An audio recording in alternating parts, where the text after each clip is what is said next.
What's going on, YouTubers, gamers and fellow hobbyists? Welcome to this week's episode of P&Q, the question and answer series where you get to ask me questions and then I respond to you the following week.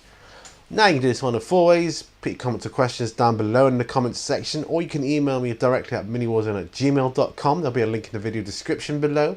Or you can make a video yourself asking a question. If I see that, I'll answer that here.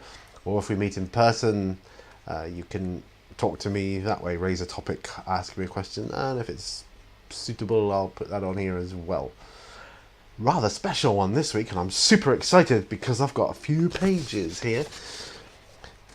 Because I have 50 questions alone from one of the viewers, so that is awesome. And it won't be a super long video, I promise you that. I will make my answers quite, well, I'll try to make my answers quite short and brief and to the point. It's a beautiful day here. This is what I feel to be summer. It's like, you know, we've got Florida weather here or something. It's absolutely awesome. My poor mother hates it. Bless her heart. She really doesn't cope too well in the heat these days. She's getting on in years and she just can't cope. Which is a great shame. I myself prefer the sun and the heat, but that's just me. I do have one email, and then it's the questions or comments or whatever from last week. So we're going to do, I'll do the email first. I have a fan going, so if you hear a blowing noise, that's what that is. I have a clock ticking in the back of the studio. I've moved it as far away as I can. I hope it doesn't impact on the sound. And the first email actually talks about sounds. We're going to jump right into it. Okay, my email says, "Hi Pete, I am just curious, is that a remote mic that you are wearing on your shirt?" This one here? Absolutely. Yes, it's a remote microphone setup that I have, you know, proper recording. I've invested into my channel, hopefully, because for me sound is very, very important on a video, and I want to get the best sound that I possibly can. So yes, I've invested heavily into my microphone system. If anybody wants me to do a video on my current, and I say current, setup for how I film and record, you know, visual and sound, then I will. You only have to ask. On to the comments / and/or questions from last week. The first one I got here comes from Underdog Painting, who says, "I think I'm with you with Twitch. It's definitely a fad. So my next question, when playing a game of 40k, what would you do if your opponent didn't have a painted army? Would it ruin the imagination for you?" We talked about Twitch last week. I'm sure those of you that follow the series will know exactly what it's referring to. So we won't go into that too much. Would it ruin the imagination? Well, yes. No, I wouldn't want to play a game of unpainted. No. I'd be like, "Hey, what are you doing, chap? I've invested time and effort into painting my models to present myself with this visual spectacle before us. And the last thing I want to do is play a grey army." So no, I wouldn't do it. If I'm taking time out to go there, take my models somewhere to play, no. And if my opponent turned up here with a grey army, I'd try and talk him into playing one of my other armies that are painted. I wouldn't want to do it. It would ruin the imagination. Well, my imagination. It's the suspension of disbelief, isn't it? Which is what it's all about, really. I love to sit back or stand back, look at the table and think, "Wow, look at that." I mean, like, look at those Tyranid guys. Look at them just running across the field. Awesome. I just love that. And it wouldn't have the same impact in grey plastic. Super Wargamer says, "Do you think there are aliens on the moon?" For sure. Yeah, absolutely. Yes, I do. Absolutely. 100%. There is something on our moon. Because you can see it on videos. There's stuff flying in and out of places on the moon. You can't make that stuff up. Well, you could, but it'd be a waste of time investing all that money in that to try and fool someone on the likes of an amateur video, particularly YouTube. You know, it just wouldn't be worth it. Yeah, too much evidence. So definitely something going on with our moon. Jim White says, what are your three top what are your top 3 scales of scale models to paint? Well, Jim White, I've only ever painted 28mm, 32mm, and 15mm. 28 is my favourite, although I like 32. But for me, I think 28 is the sweet spot for me. I have painted various scale models, but they've all differed in whatever scale they are. I mean, it depends on the size of the model. I want to, say it's a truck or a car, I want something about yay big, you know, that big. I mean, it could be a ship, a model of a battleship or something, and that would be, you know, maybe that big or that big. But again, the scale would be different. So, you know, but for me, it'd be 28mm, 32mm, and 15mm. Those are my top 3. I have looked at 6. I've never painted 6, but they just look amazing, absolutely mind-blowing from a distance. And that may be something I do in the future. 6mm scale. So, you know, watch this space is all I can say for that one. Thank you for your question. Battles in a Blue Shared says, great P&Q. I attended a 40k tournament recently and had a great time. Would you or have you taken part in a War Games tournament? I haven't. I very nearly took part in a War Machine tournament, or was it a Hordes tournament? Warmer Hordes tournament. About 3 years ago. Is it 3 years ago now? Yeah, very nearly. About 3 years ago. I've considered the Congo tournament. I've never thought about entering a 40k tournament, although never say never. I would definitely consider it. But, you know, I haven't to date, but I have thought about it. Another question. The tournament I attended was more casual / friendly, in which you could get more points for favourite game / army than winning. If you did go to a tournament, would you prefer a more casual or competitive scene? If I'm going to a tournament, I'd prefer a more competitive scene because I don't have that many opponents to play against here at the moment, but things change. But my favourite method of home play is always casual, narrative, you know, campaign, story, that kind of thing. So casual for the home. But if I'm taking the time and effort to go to a tournament, I want to play with the big boys, I want it to be competitive. That's just my own personal take on it. So, yeah. William Kuby says, well, good stuff. Sorry, don't know the name of the biker gang game, because we were talking about, you know, I said probably would do a game based on biker gangs. But they're out there. I know Warlord has a kit for some in zombie game. Like get okay for next time. What do you like to see in the Orcs new codex? I think you mean codex. See vids as post. I've said this before. I'd like to see lower points cost across the board, so I could get more Orcs on the table for the same cost. That would be how I would want Orcs to go. The rules stuff. No, I'm fairly okay with it. You know, they nerf some stuff. They can nerf stuff. They can tweak stuff. You know, they can buff it or whatever. I'm good with it. I'm okay. I'm at peace with special rules and things. I'm holding Orcs here now. I was just finishing some off the other day. Well, I'm still in the process of finishing them off, so don't think that was a finished model by any means, by any stretch of the imagination. So yeah, so just lower the points cost for me. Right, here we go. Captain Morgan's War Games. He's given me 50 questions. I mean, I kid you not. Look, there's pages of this stuff. But fear not, a lot of them are going to be short. Right, number 1. Favourite colour? Red. 2. Favourite TV show ever? Monkey, the original. 3. Favourite comedy movie? I don't really have one. 4. Favourite sci-fi movie? Star Wars.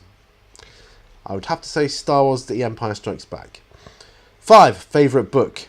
Well, that's going to be my wife's book currently. I'll put a link to the interview I did with her over that. And yeah, so you can go head on over there. Although I heavily suspect that in the near future, my favourite book will be the second book in the series that she's written, which is called Parallax.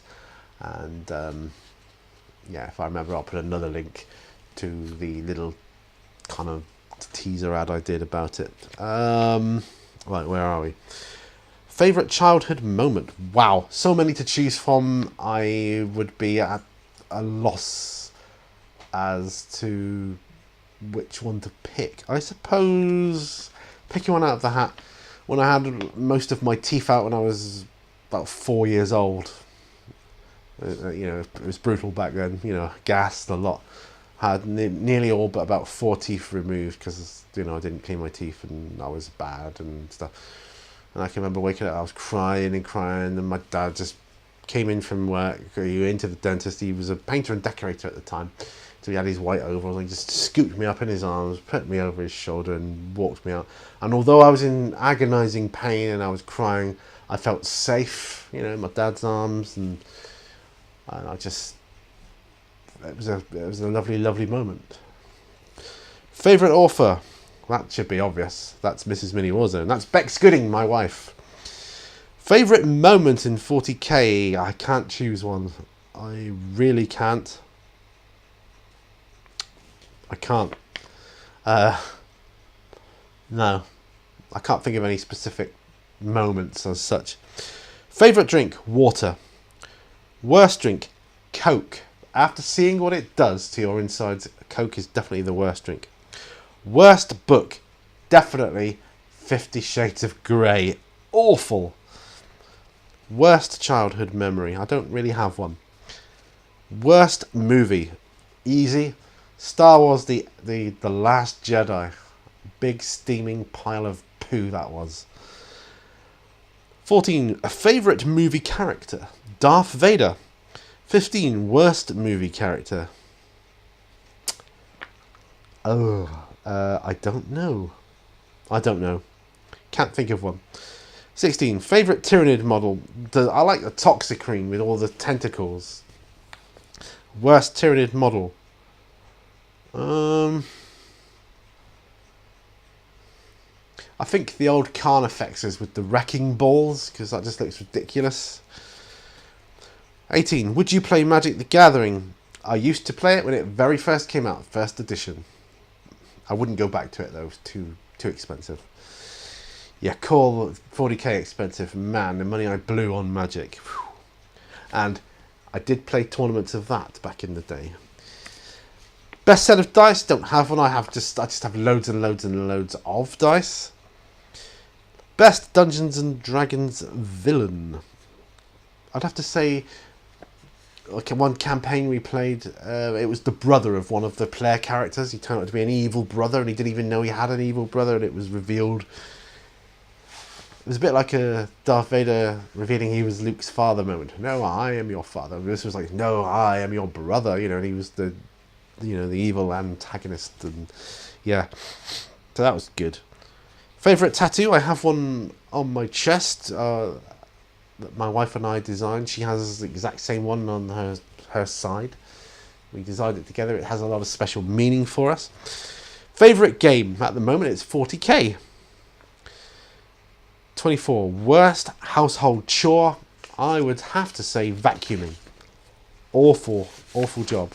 Because you have the vacuum cleaner out, the dogs go nuts, they hate it, they always attack it. Best holiday destination? Florida. Worst holiday destination? I don't have one. Favourite musical artists? I like so much different stuff, it's hard to pick. When I was a kid it was Iron Maiden, but I like loads of stuff now. Hardest terrain piece you have made?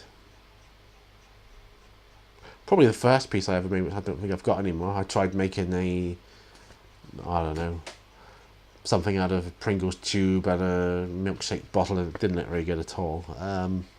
Favourite terrain piece made? That was my industrial waste pipe, which I entered in Nick's terrain competition a few years back. It was the terrain square circle competition. We had to be on a circular base. Favourite sport or sports team? I suppose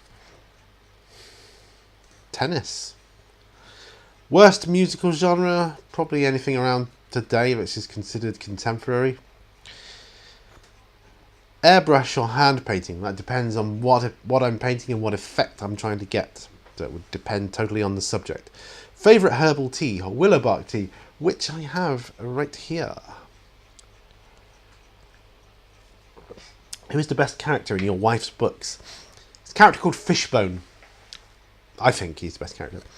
If you could be a character in a series of books or films, what would the film be? And what would your character be? I'd be myself as a werewolf in my wife's books. Would you ever write a 40k book about Tyranids? No. Favourite 40k weapon? Bolt gun. It's just simple, it's easy. Worst 40k weapon? I'd say the chainsword. It's a bit pants, a bit meh. Should chess clocks be introduced into competitive 40k? Dunno. I haven't played really competitive 40k to know if it would be good or not. Would you ever play a 40k tournament? Yes, I would. Favourite item of clothing? Don't have one. Favourite car? One I've got, I suppose. It's Fiat Panda. Or my wife's Fiat Arbath. Favourite 40k rule? Oh man, I don't know. I don't know. No, I don't know. I quite like the way deployment is worked out. I think that's quite a fair way of doing it. Worst 40k rule, I would say Overwatch. Hate that. Favourite herbal tea is willow bark, as I've mentioned. You asked that twice. That was number 33 and number 45. Would you ever try to make your own gaming system up based around Karate Kid? Yeah, possibly. Why not? If I had the right figures, yeah, sure. I've got the game system for A Fistful of Kung Fu, so I could probably look at that, see how that one's done. So I've got the book, I haven't read it yet. Favourite type of dice? D6, D20, etc. I suppose D6s are my favourite, followed closely by D20. 48. Would you ever build a life-size Tyranid model if money, time and materials were not an issue? No. 49. Has your MS impacted on your chances and gaming hobby experience? It's not really impacted by gaming or hobby experience, other than, you know, some days I feel too poorly to paint or whatever. No, the only thing my MS has really impacted on in my life is my chances of getting a job. What would you put in room 101? The book, 50 Shades of Grey. Awful book. I read it to see what all the fuss was about. Terrible English. Really badly written. It's like the sort of the type of English quality you would expect from like secondary school. Really bad. Would try to go and do 203 questions. I suppose that's because it's the 203rd episode. But A, the fingers are getting stiff, and B, I need to think of some more, and C, it would make your eyes bleed trying to read it all. I don't mind. You don't have to answer them all if you don't want to. Just cherry pick your favourite. I will try and think of some more for next week. That will be more searching for you to answer. Well, I've answered them all. And last but not least, Idicbeer 40k says, nice one, Pete. If you were to introduce someone into 40k for the first time, how would you do it? Depends on the setting. Like if they were to come around to my house, I think I would just have a lot of my models on display. Maybe a table set up, because this has happened to me before. I had a table set up. I just played a game with a friend of mine, like the day before, and I hadn't packed it away. And my army was still on the table. I just couldn't be bothered, because sometimes we'd play late at night. And this other friend of mine was like, wow, what are they? You know, so what's the deal with these guys? And I think it was Space Marines. I said, well, these are the Space Marines. He said, what, are they like humans? And then he started asking questions, and he's just looking at the models and thinking, oh, this is really cool, I like these. So what's their deal? You know, so we go into the whole well, I did a brief overview of the history of mankind and the Emperor and how the Space Marines were created and all the different races and things and how they come together, and you can play, you know, them as armies against other armies. You can play each other, and he's like really, really interested in that. And I said, oh, you don't have to play it at all. You can just paint them up. And he didn't seem as interested in the painting, but yeah, it depends. You just, I don't know. That's how I would do it anyway. Just have it. He liked the look of them painted, but he just didn't think he'd want to get into painting. But I sympathised with him because I used to feel it. I used to think, oh, and I'm not saying I'm any great painter or anything like that. So don't get me wrong. But I used to think, oh, I'm never going to be able to paint, you know, good enough to have, you know, use these as gaming pieces. But now I think that I can, at least for my own purposes, and I'm happy with them. So yeah, that's how I would do it. And that, my friends, is all the questions I've got. Whew! Yes, great, good fun answering those questions actually. So yeah, hopefully it wasn't too long for you. Remember, all brushes lead to war. I'll see you on the next video. Before I go, if anybody wants to check out my Patreon just to help me out, help the channel out, for as little as $1 a month, and I'll put it into improving quality. You know, like I'm trying to improve my sound quality, and you know, I can look into other things, lighting. I think I might need a new camera soon, or an additional camera soon, because I think I've filmed about 3,000 videos on this camera, and you know, it tells after the wear and tear and general stuff. But anyway, enough of that talk. You don't want to hear that. You don't have to, of course, and don't forget you can cancel at any time. So yes, I'll leave you with, you know, remember, all brushes lead to war. I'll see you on the next video. Super enjoyed this one. Bye for now. Bye.